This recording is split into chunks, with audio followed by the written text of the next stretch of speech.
RTV app వార్తల్ని క్షణాల్లో చదివే అవకాశం ఉంటుంది. ఒక న్యూస్ పేపర్, ఒక టెలివిజన్ ఛానల్ మీ చేతుల్లో ఎప్పుడూ ఉంటాయి. ఎం రాజశేఖర్ రెడ్డి, తెలంగాణ రాష్ట్ర ఐక్యోపాధ్యాయ ఫెడరేషన్ రాష్ట్ర కార్యదర్శిగా బాధ్యత వహిస్తా ఉన్నా. ఈరోజు మన తెలంగాణ రాష్ట్రం అవతరణ తర్వాత యూటీఎఫ్ టీఎస్యూటీఎఫ్గా అవతరించి 11 సంవత్సరాలు కావస్తా ఉంది. ఈ సందర్భంగా ఈరోజు టీఎస్యూటీఎఫ్ అవతరణ దినోత్సవాన్ని ఘనంగా జిల్లా కార్యాలయంలో జరుపుకుంటా ఉన్నాం. టీఎస్యూటీఎఫ్ అధ్యయనం, అధ్యాపనం, సామాజిక స్పృహ అనే లక్ష్యాలుగా పనిచేస్తూ ఉంది. హక్కులు, బాధ్యతలు ఉద్యమానికి 2 నేత్రాలుగా భావించి నిరంతరం ప్రభుత్వ విద్యారంగం బలోపేతం కోసం ఈ సమాజంలో ఉన్నటువంటి అందరికీ సమానమైన నాణ్యమైన విద్య ఉచితంగా ప్రభుత్వ రంగంలోనే అందించాలని పోరాడుతున్నటువంటి సంఘం ఎన్నో సామాజిక కార్యక్రమాలను నిరంతరం నిర్వహిస్తూ ఉంది. ఉపాధ్యాయులను చైతన్యం చేయడానికి ఎన్నో కార్యక్రమాలను ఇవాళ స్టడీ సర్కిల్స్ను, విద్యాగోష్ఠులను, సదస్సులను, సభలను నిర్వహిస్తూ ఉంది. అదేవిధంగా సామాజిక కార్యక్రమాలను, ప్రజలను చైతన్యం చేసే కార్యక్రమాలను నిర్వహిస్తుంది.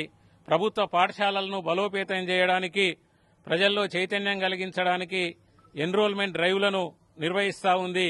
ఈ రాష్ట్రంలో మొదట ఉమ్మడి రాష్ట్రంలో చీలికలు పేలికలుగా ఉన్నటువంటి ఉపాధ్యాయ ఉద్యమాన్ని ఐక్యం చేసి అన్ని క్యాడర్లకు, అన్ని మేనేజ్మెంట్లకు, అన్ని ప్రాంతాలకు ఒకే సంఘం ఉండాలని ఆ రకంగా ఏర్పడిందే తెలంగాణ రాష్ట్ర ఐక్య ఉపాధ్యాయ ఫెడరేషన్. ఆనాడు యూటీఎఫ్గా ఏర్పడ్డ ఇవాళ తెలంగాణలో తెలంగాణ రాష్ట్ర ఐక్య ఉపాధ్యాయ ఫెడరేషన్గా పనిచేస్తూ ఉంది. అవినీతి అక్రమాలకు వ్యతిరేకంగా నిరంతరం పోరాడుతున్నటువంటి సంఘం. ఈ సంఘం వల్ల ఇవాళ సమాజంలో మంచి జరిగే విధంగా కృషి జరుగుతుంది. సమాజంలో ఉన్న అందరికీ మంచి విద్య అందే అవకాశం ఉంటుంది. ఈ స్ఫూర్తితోని రాబోయే కాలంలో మరింతగా కృషి చేస్తామని తెలియజేస్తాం. మల్ల వెంకటేశం, టీఎస్యూటీఎఫ్ నల్గొండ జిల్లా ప్రధాన కార్యదర్శి. టీఎస్యూటీఎఫ్ ఆవిర్భవించి ఈ రోజుకు 11 సంవత్సరాలు. తెలంగాణ రాష్ట్రం కేంద్ర ప్రభుత్వం ప్రకటించగానే జూన్ 2న తెలంగాణ ఏర్పడుతుందన్నప్పుడు ముందుగా ఉమ్మడి రాష్ట్ర కమిటీ కూర్చొని ఏప్రిల్ 13వ తారీఖున టీఎస్యూటీఎఫ్ ఆవిర్భవించిన సందర్భం. గత 10 సంవత్సరాలుగా అధ్యయనం, అధ్యాపనం, సామాజిక స్పృహ అనే లక్ష్యాలని, అదేవిధంగా హక్కులు, బాధ్యతలు 2 నేత్రాలుగా ముందుకు తీసుకుపోతూ అనేక కార్యక్రమాలని ప్రభుత్వ విద్యారంగంలో తీసుకొచ్చిన సంస్కరణలో నిక్కచ్చైన సూచనలు ఇస్తూ ముందుకు పోతున్న సంఘంగా ఉన్నది. దాంట్లో భాగంగా 2014లో తెలంగాణ రాష్ట్రం ఏర్పడుతున్నప్పుడు ఈ విద్యా విధాన పత్రాన్ని రాష్ట్ర కమిటీ నుంచి ఇచ్చి ప్రభుత్వ విద్యారంగంలో విద్య ఏ విధంగా ఉండాలని స్పష్టమైన సూచన చేసిన సందర్భంలో ఇవాళ కాలక్రమంలో అదే సూచనని ప్రభుత్వాలు క్రమక్రమంగా ఆచరించుకుంటూ వస్తున్న సందర్భం ఉన్నది.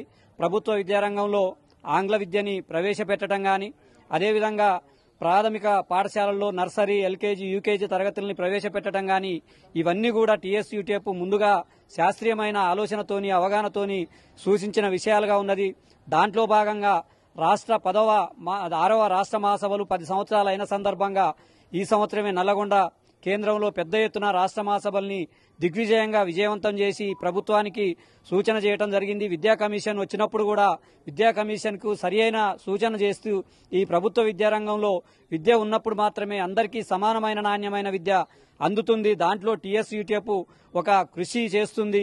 దాంట్లో భాగంగా ఈ రోజు రాష్ట్ర వ్యాప్తంగా జిల్లాలో ఉన్న అన్ని మండల కేంద్రాల్లో టీఎస్యూటీఎఫ్ ఆవిర్భావ దినోత్సవాలు ఘనంగా జరుగుతున్నాయి. ఈ రోజు నుంచి ఈ సంవత్సరం ప్రభుత్వ విద్యారంగంలో రేపు 23 నుంచి పాఠశాలలు క్లోజ్ అవుతున్న సందర్భంలో ప్రతి టీఎస్యూటీఎఫ్ కార్యకర్త ఈ ప్రభుత్వ విద్యారంగాన్ని రక్షించే దాని కొరకు ఎన్రోల్ డ్రైవ్ కూడా నిర్వహించాలని తెలియజేస్తూ ఈ అవకాశం ఇచ్చినందుకు ధన్యవాదాలు. మరిన్ని వీడియోస్ కోసం ఛానల్ ని సబ్స్క్రైబ్ చేయండి. లేటెస్ట్ అప్డేట్స్ కోసం వాట్సాప్ ఛానల్ ని ఫాలో చేయండి. అండ్ లింక్ డిస్క్రిప్షన్ లో ఉంది.